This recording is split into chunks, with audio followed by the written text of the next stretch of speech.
Pastor Neil. Yeah.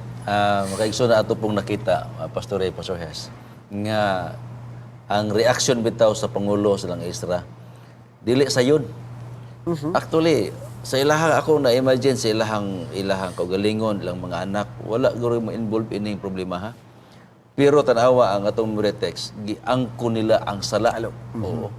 Ilang gi-accept nga sila mismo nakasala sab sila.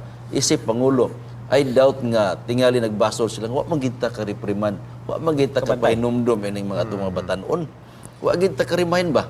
So, unsay reaksyon ato nakaplagan nga gipang-ibot ang mga buhok ni Isra. Oo. Ya limang ka o karong panahon na ano ba na koy apil ani ka na mo koy ibton. Pero makaigsunan atong nakita ang responsibility, ang burden sa Pangulo sa nahitabo nga problema sa mga katawhan sa Ginoo. O kini sa bitaw nga reaksyon, o mo ni mahimong reaksyon sa parents. Sa diha nga iyang anak hebalo nga mauni na anay leading nga murag tuan na may ga text dito nga sa una kay okay man misita karon di naman. Text naman ron. Tuan na may ga text dito murag lahi naman to. So minahako mo kaigsunan ayaw nato paabuton nga pareha ta kang Isra nga makakita nilang ta oy wa naman ni nagasabot naman di ini. Nanuhod naman dahil eh. So, atong himuon, atong responsibility, unya, ato yung pahinumduman ang atong istoryahan, no? Sa maing istorya ang mga kabataan, uban sa pag-ampo, kaya nagtuo ko, na pinaagi ni Ana, sama sa gihimo po nilang Isra, ta sa musulod na to na kaya reaction pa man eh. And the next is action man, kung unsa ang ilang ginahimo, alang ni ini. And by the way, atong sumpayan ng punto nga gisulti ni Pastor Mamak, mga kaigsunan, naapay lahi nga statistics nga wala na to mapilog share sa inyo.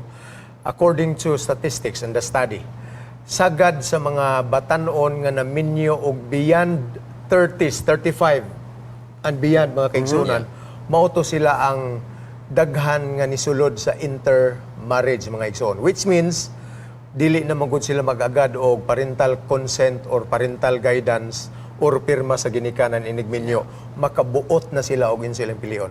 So makita nimo din hino, we still believe in the influence of parents. Katong giingon ni Pastor Nildo nga makabantay na gani ka sa imong anak nga, oy nakauyab na unya hala, imo dayong gi-background check, mura pug ka og NBI ba nga tan-aw nimo kung unsa nang pamilya nang imo uyab sa imong anak. Hala, hinabako man kay nang tawhana dayon sa may mahimo nimo anak. Or ang imong anak nga lalaki nga iway leader pa gyud nakauyab dito og classmate niya sa klase unya hilig kayo og nightlife og unsa pa nga mga kahilayan. So moaksyon kag kabalaka, and it takes for wary parents to really tell their children about the impending doom mga kaigsunan. Dili ginato ni sila pasagdan, and if possible we cry for them. Ato ni silang ludhan mga kaigsunan tungod og alang silang kaayuhan.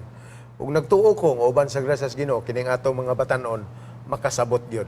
Buotan gihapon ning atong mga batanon karon mga kaigsunan. They are willing to the very extent nga mas sugot sila mga kaigsunan nga maguba ang ilang kasing-kasing inay sa ilang panimalay pohon.